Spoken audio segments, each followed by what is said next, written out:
Graça e paz da parte de nosso Senhor Jesus Cristo. Sejam bem-vindos à Paróquia Santa Teresa de Ávila, Arquidiocese de Ribeirão Preto. Eu sou o diácono Wilton Hicks. Vamos dar continuidade ao nosso retiro de Advento e Natal 2021. Por algum tempo, tive dificuldade de publicar as nossas matérias de oração, a nossa exortação de oração em vídeo. Agora vamos voltar a fazê-los e, pela graça de Deus, vamos ver se nós conseguimos até o final do nosso retiro fazer os vídeos. Quero lembrar sempre que esses vídeos ou o material por escrito, ele serve só para ajudar no exercício da oração. Ele serve simplesmente para facilitar esse processo, para reforçar aquilo que acontece naquele texto bíblico, mas vejam que quem direciona a sua oração, o seu amigo de encontro, que se encontra com você durante a oração, é o próprio Deus, é Jesus Cristo, é o Espírito Santo que age em cada um de nós para que nós possamos fazer esse momento de oração. É a partir da ação do Espírito Santo que nós colheremos os frutos provenientes desse tempo de oração, desse tempo de retiro. Continuaremos utilizando o nosso livrinho, o Retiro de Advento e Natal, feito pelo Centro de Espiritualidade Ignaciana. Nós continuaremos utilizando a metodologia de Santo Inácio de Loyola, fazendo esse caminho de oração diária, onde nós praticaremos os exercícios espirituais. Lembrem-se sempre disso. Exercícios são para ser feitos, não são dados, não são aprendidos, devem ser feitos. Exige essa ação. É esse encontrar-se com Deus no nosso cotidiano, fazer os exercícios espirituais da nossa vida cotidiana, como Santo Inácio nos chamava. Santo Inácio dizia que nós precisamos ter perseverança, ânimo e generosidade, porque para que nós possamos fazer os exercícios espirituais, nós precisamos dedicar um tempo do nosso dia diariamente à oração. É preciso dessa fidelidade à oração diária. Não esqueçam de utilizar o seu diário espiritual, a sua Bíblia, fazer as suas anotações para que nós consigamos perceber como que caminha, como que está sendo esse itinerário de oração durante o nosso retiro, durante os exercícios espirituais. Então lembrem-se que tudo começa com a escolha do local, com o nosso silêncio interior e exterior, a posição que nós adotamos para poder fazer o nosso momento de oração. É importante que nós lembremos sempre disso. Nessa caminhada aí, na primeira, segunda semana do Advento, entrando para a terceira semana do Advento, imagino que nós já conseguimos identificar qual que é esse nosso cantinho de oração, qual que é o cantinho que ajuda a nos encontrarmos melhor com Jesus Cristo. Então nós vamos manter nesse processo de silenciar o nosso coração, tomar consciência da presença de Deus, tomar consciência que nós estamos diante de Deus nesse momento de oração, nesse encontro com Jesus Cristo. E aí então nós fazermos o sinal da cruz com bastante devoção, para que nós tenhamos essa conscientização de que nós nos encontramos com aquele que mais nos ama. Fazemos a nossa oração preparatória e pedimos a graça que verdadeiramente nós vamos ter como fruto nesse momento de oração, nesse momento de exercícios espirituais. E aí pegar o nosso texto, o Evangelho do dia, e meditar esse Evangelho, fazer a contemplação evangélica desse Evangelho, lê-lo, perceber qual palavra, qual imagem, qual o versículo, qual a frase que me toca, o que acontece naquela cena evangélica que me toca profundamente, e a partir daí entregar para Deus, perguntar para Deus o que o Senhor quer me dizer com isso. Trazer isso para a nossa vida, para o nosso dia a dia, trazer isso para a nossa vida hoje, que a palavra de Deus é viva. A palavra de Deus, ela faz com que ela seja presente todos os dias na nossa vida. Ela não é simplesmente um fato histórico que aconteceu há 2000 anos atrás. Muito pelo contrário. Ela é a presença viva de Jesus Cristo, o Verbo encarnado. Refletimos, fazemos a nossa meditação, fazemos a nossa contemplação quando possível, quando nós temos essa possibilidade de entregar a nossa inteligência, a nossa imaginação à luz do Espírito Santo para que Ele haja e para que Ele nos conduza durante a oração. Ao final, não se esqueça de se despedir de Deus. Não se esqueça de se despedir rezando um Pai Nosso, uma Ave Maria e fazendo a nossa revisão da oração, anotando aquilo que foi importante. Anotar tudo que nós acharmos relevante e fazendo nossa revisão ao final, aqueles 4 pontos de revisão que são importantes. O que mais me tocou, que sentimentos tive, se tive apelos, se tive resistências a esses apelos. Hoje, terça-feira da terceira semana do Advento, a igreja faz memória a São João da Cruz.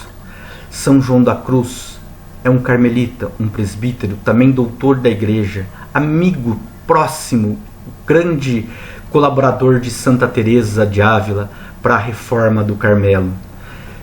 São João da Cruz abraçou a cruz e todas as contrariedades que lhe foi apresentada durante essa sua proposta de fazer que o Carmelo fosse verdadeiramente uma casa de oração.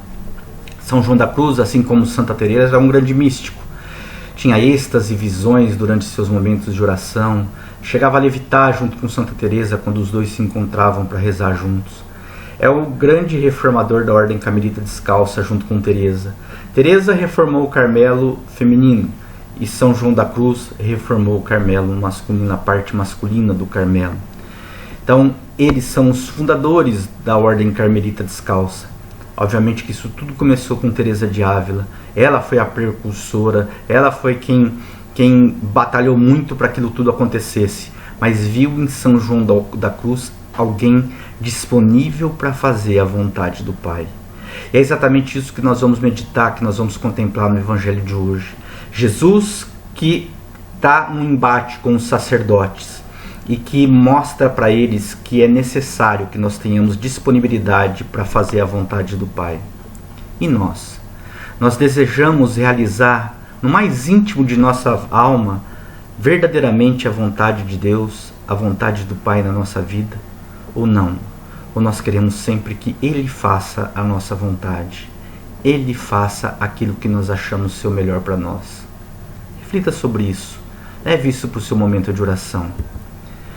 A liturgia de hoje nos oferece o livro de Sofonias, no capítulo 3, o Salmo 33 e 34, que nos diz: bendirei o Senhor em todo o tempo.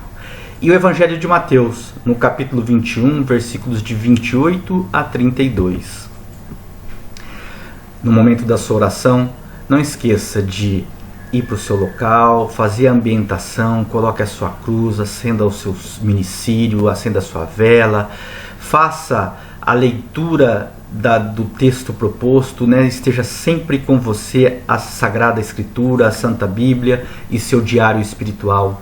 Se coloque diante de Deus, se coloque na presença de Deus fazendo a saudação com o sinal da cruz, um sinal da cruz consciente, vendo que tem Deus junto com você, acolhendo a presença de Deus como um amigo. E faça a oração preparatória. Meu Senhor e meu Deus, ajuda-me a orar. Que todos os meus pensamentos, desejos, palavras, sentimentos e ações estejam orientados apenas para Ti, para que os transforme e ordene. Peça graça, e a graça de hoje é de não sermos surdos ao chamado de nosso Senhor, mas sermos prontos e diligentes para cumprir Sua Santíssima Vontade. É isso que Santo Inácio nos afirma, que nós devemos, como nós devemos agir nos exercícios espirituais, no parágrafo 91. Santo Inácio deixa claro que nós não devemos ser surdos e sempre prontos e rápidos a atender à vontade de Deus. No início do nosso retiro, nós trabalhamos muito com essa graça, e agora ela volta. Ela volta porque é necessário que nós estejamos prontos a responder ao chamado de nosso Senhor. Vamos então para o nosso Evangelho, pegando a nossa Santa Bíblia, para que nós possamos ler o Evangelho de São Mateus no capítulo 21, versículos de 28 a 32. Proclamação do Evangelho de Jesus Cristo segundo Mateus. Naquele tempo, Jesus disse aos sacerdotes e anciãos do povo: que vos parece? Um homem tinha 2 filhos. Dirigindo-se ao primeiro, ele disse: Filho, vai trabalhar hoje na vinha? O filho respondeu: Não quero. Mas depois mudou de opinião e foi. O pai dirigiu-se ao outro filho e disse a mesma coisa. Este respondeu: Sim, senhor, eu vou. Mas não foi. Qual dos dois fez a vontade do pai? Os sumos sacerdotes e os anciãos do povo responderam: O primeiro. Então Jesus lhes disse: Em verdade vos digo, que os publicanos e as prostitutas vos precedem no reino de Deus. Porque João veio até vós num caminho de justiça e vós não acreditaste nele. Ao contrário, os publicanos e as prostitutas creram nele. Vós, porém, mesmo vendo isso, não vos arrependestes para crer nele. Palavra da salvação. Que as palavras do Santo Evangelho perdoem os nossos pecados. Jesus nos apresenta a parábola de dois filhos. O primeiro disse que não faria a vontade do Pai, mas se arrepende e o faz. O segundo, ao contrário, disse que faria a vontade do Pai, mas não fez. Veja como Jesus nos mostra com essa parábola como é importante o arrependimento. O arrependimento fez com que aquele primeiro filho, que disse que não cumpriria com a vontade do Pai, voltasse atrás, olhasse para dentro de si, reconhecesse que aquilo era desejo do Pai e que era importante que ele assim o fizesse, se arrepende e vai até a vinha trabalhar. O outro, e aí Jesus está dizendo isso muito para os sacerdotes, estampando a hipocrisia que havia diante deles. Porque eles agem completamente diferente daquilo que diz. Mostram uma incoerência imensa. E quando nós estamos diante de acolher o reino de Deus, Jesus nos mostra que não basta simplesmente o nosso sim exterior. Sim, eu vou. Não. É preciso que o nosso sim ele seja acompanhado de gestos concretos de amor, de fraternidade, de solidariedade. Jesus nos mostra que o verdadeiro amor a Deus e ao nosso irmão, ele é acompanhado de gestos concretos. Ele não fica simplesmente em sentimentos e palavras. E muitas vezes, nós, quando fazemos alguma coisa para alguém, nós muitas vezes fazemos não simplesmente a serviço do reino, mas a serviço de nós mesmos. Nós às vezes ajudamos uma pessoa para que nós nos sintamos uma pessoa boa, ou que as pessoas olhem e dizem: nossa, como ele é bom, ele fez isso, ele fez aquilo, ele está ajudando nisso, ele está ajudando naquilo. Cada vez que nós fazemos um gesto concreto de amor, é importante que nós tenhamos na nossa mente, que nós devemos, no nosso coração, na nossa alma, que nós temos que fazer sempre a serviço do reino, para Jesus Cristo. Porque senão acaba ficando uma coisa para me enaltecer, pura vaidade. O eu maravilhoso que eu sou foi lá e fez o que precisava ser feito. E na verdade nós não fazemos humildemente a serviço de Jesus Cristo. Então esse é o sentido que nós temos que dar todas as vezes que nós fazemos qualquer gesto de amor, de fraternidade. É fazer a serviço de Jesus Cristo, por amor a Jesus, que tanto nos ama. Não podemos esquecer disso. Então, Jesus, ele anuncia essa proximidade de Deus aos pecadores, falando das prostitutas. Ele oferece essa possibilidade de mudança de vida. Mesmo que num primeiro momento não foi feita a vontade do Pai, mas aquele primeiro filho se arrepende, entende que ele errou, volta atrás, vai e faz a vontade do Pai. E isso vem nos mostrar a respeito do segundo filho, a atitude do segundo filho, vem nos mostrar a incoerência de muitas pessoas que creem. Muitas pessoas que frequentam as missas com certa rotina, que faz aparentemente vivem uma vida em que cumpre com a vontade de Deus e com os mandamentos, mas que muitas vezes isso acontece só exteriormente, e interiormente não há essa doação e esse amor fraterno que Jesus nos pede.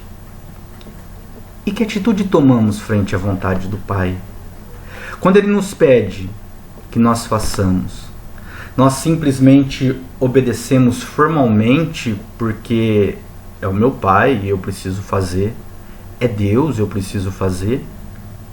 Ou nós simplesmente mostramos uma justiça moral e religiosa de fachada, que no fim das contas não é exatamente o que nós fazemos, mas simplesmente o que nós dizemos? Quando nós cumprimos a vontade de Deus, nós expressamos o nosso amor a Ele. Ele nos amou primeiro. Ele é o amor. E é a partir desse amor de Deus por nós que transborda dentro de nós essa capacidade de nós amar de volta a Deus, de expressar o nosso amor a Ele também, fazendo a tua vontade, a vontade do Pai. Rezamos tanto, né, o Pai Nosso. Será que nós verdadeiramente fazemos a vontade do Pai? Então esse momento do Evangelho em que Jesus conta a parábola desses dois filhos e que Jesus está no templo com os sacerdotes, é um convite à conversão. Aliás, nós vamos perceber que essa semana a liturgia vai nos mostrar sempre esse convite à conversão. E Jesus mostra claramente que a bênção de Deus ela vai recair sobre os humildes, sobre as prostitutas, sobre aqueles que reconhecem que são pecadores, reconhecem que são simples, que são pequenos. E o maior exemplo que nós temos disso é a própria Mãe de Deus, Maria, que reconheceu no seu Magnífica a sua pequenez e o quanto Deus a exaltou por causa disso. E todas as vezes que nós tropeçamos, Deus nos dá uma nova oportunidade. Nós temos que nos preparar, fazer o nosso procurar o sacramento da confissão. Aliás, nós precisamos começar a nos preparar para fazer uma boa confissão para receber Jesus Cristo no Natal. O Advento está se prolongando, está chegando já ao seu final, o dia em que nós vamos receber Jesus Cristo, nascido em Belém e nascido no nosso coração. Então esse exercício de Advento, ele nos leva, deve nos levar a essa mudança de atitude, essa mudança de esse comprometimento com o reino de Deus, fazer a vontade de Deus, retomar os caminhos de Deus. Procure meditar, procure refletir quantas vezes que Deus deu oportunidade de mudança para cada um de nós. Para mim foram muitas. Nós damos ouvidos ou nós ignoramos? Se nós caminhamos em caminhos retos, fazemos a nossa parte e Deus complementa com a sua graça aquilo que é a parte dele.